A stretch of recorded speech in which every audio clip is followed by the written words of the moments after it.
Sonic Academy's Kick 3 has been one of my most used plugins since its release.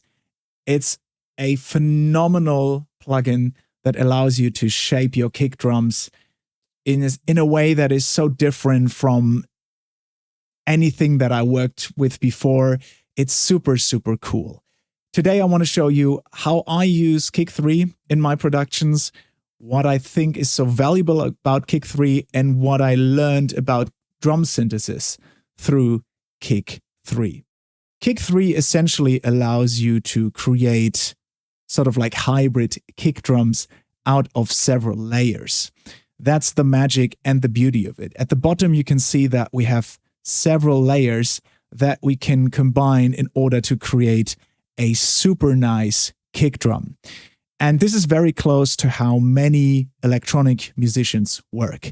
I always wondered how some of my most favorite producers would create their kick drums. And once I saw them working in their DAW, what I found out was they always combined several layers. So they had a low-end kind of sub-layer, then they had sometimes a distorted mid-range kick drum and a top layer. And then they would EQ those different layers in order to create one bigger kick drum that would cut through the mix really, really nice. So you can tell that Kick 3 worked very closely with producers in the whole designing process, because this is very, very close. And I know a lot of producers that use Kick 3 because of the ease of use and the whole workflow.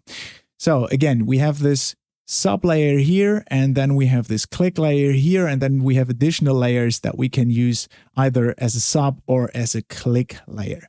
And the sub layer is always the synthesize part, and the click layer is the sample part. That's the beauty of it. So as you can tell, I already have a kick drum created for this track that I have over here. So let's listen to that.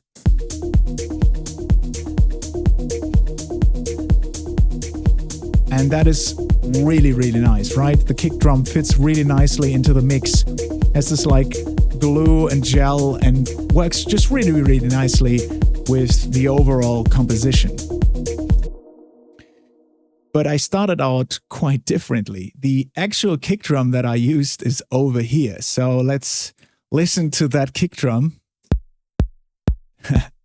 That's the kick drum that I used initially. And the reason why I did that was because I loved the click layer.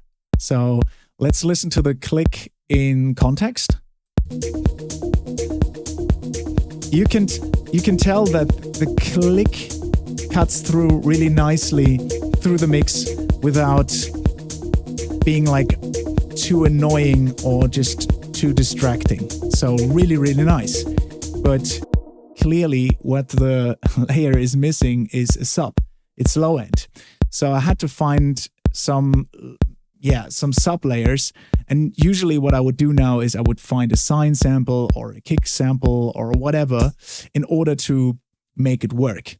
But Kick 3 came around the corner and I was like, okay, I really have to use that in the next production. I have this kick drum already and I saved this. This is, by the way, really, really cool. You have these like user presets then that you can create.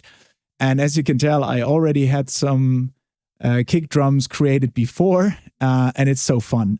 We will do that now. So this is the kick drum that I used initially. This is the click. And you can see that I have this sample window over here. And if I now use the click or the samples that I had in the browser, Kick 3 will give me a sample import dialog. So I will now use the analyze option, but you could solely use it as a click file.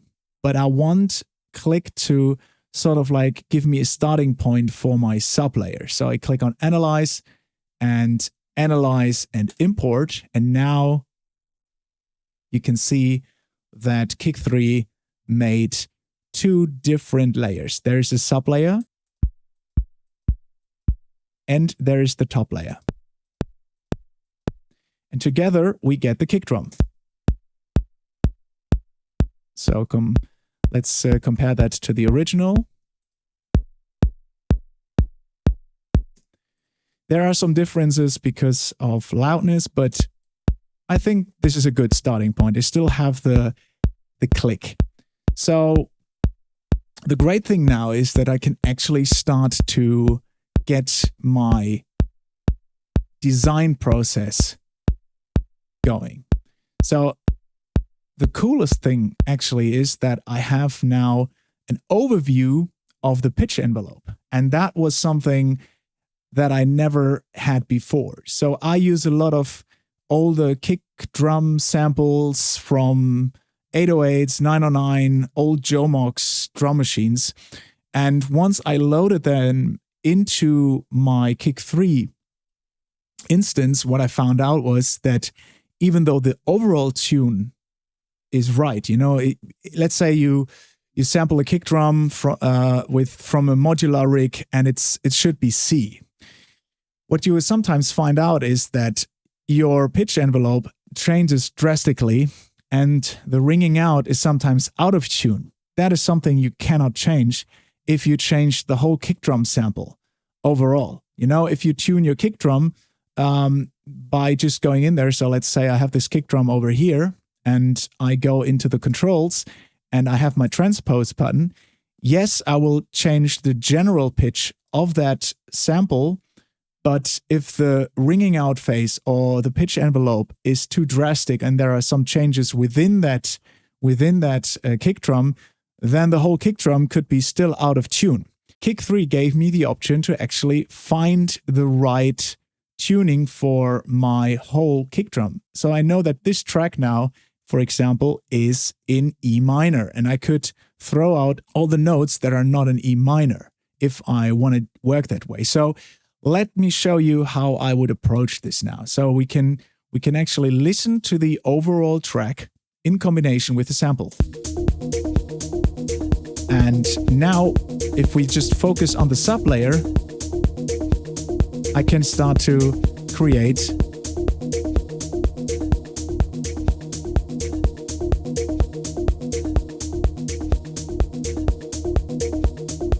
a really nice tuning. And I can also change the length of the sublayer.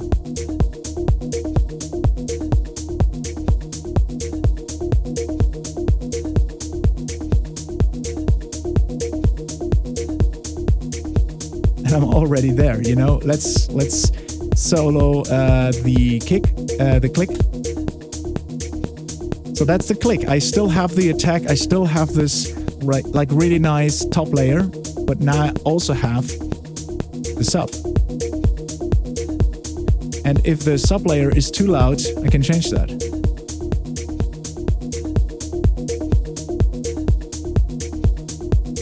I can also change the general pitch of the sub. And I can create these really nice kick drums with just the right amount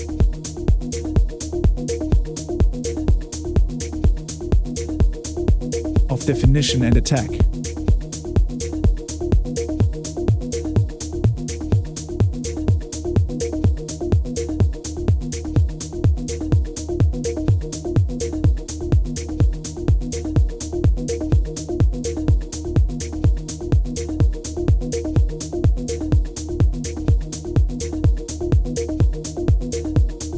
I can also give the kick drum a little bit more distortion.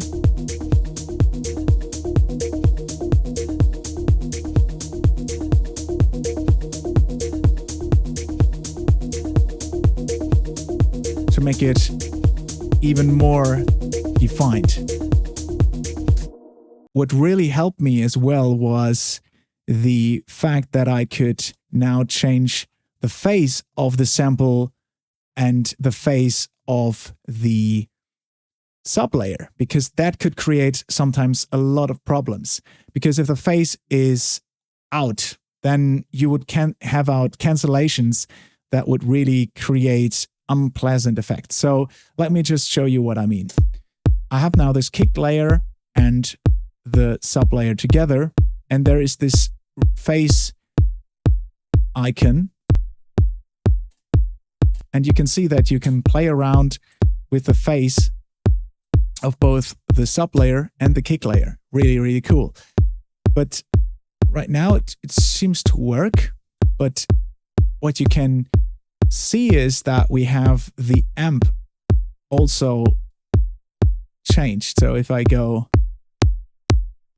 over here, you can see that I start to really get a really aggressive click at the beginning. And depending on the phase that I'm using, this could cancel out something. So what I really like now to do is to work also with the click layer. So the click layer is now also something that I can work with, and I trim it sometimes in the beginning to give the click a different definition. And then I play around with the phase, and you see that this is sort of like out of phase, not really punchy. Way better. And I can also play around with the pitch. This is so good.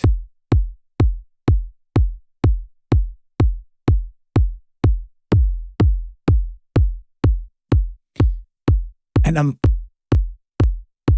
this is so effective because just those parameters alone are tuned in such a good way that I can really find the kick drum that I want for my track.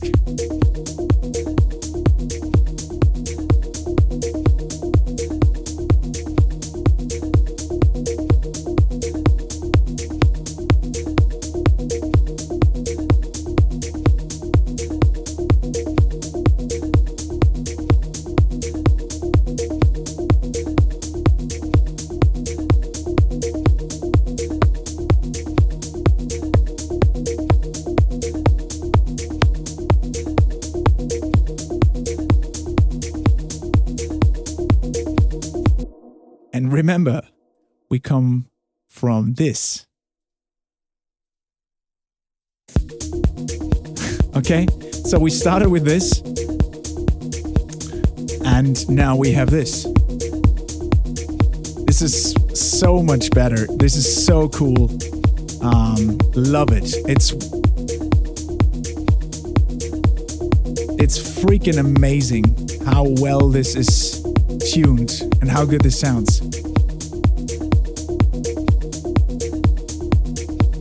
Yeah, so super cool. That was actually much faster than I thought I would do this in the first part. So I now have this kick drum and I really like it, so let's save it as well. So we have a new dialog menu, and I have several options available. I'll just save it as another kick drum, and I can go through all of my user presets now. This is so cool.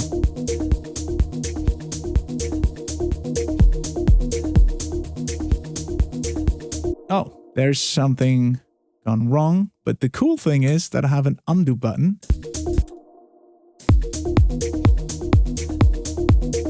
And I can save it again. Yes, I want to overwrite that. So that's the kick drum now. Something went wrong, so it's a little laggy. But yeah, so I have all these different kick drums and they always cut through. They're super nice and I can use them in every production.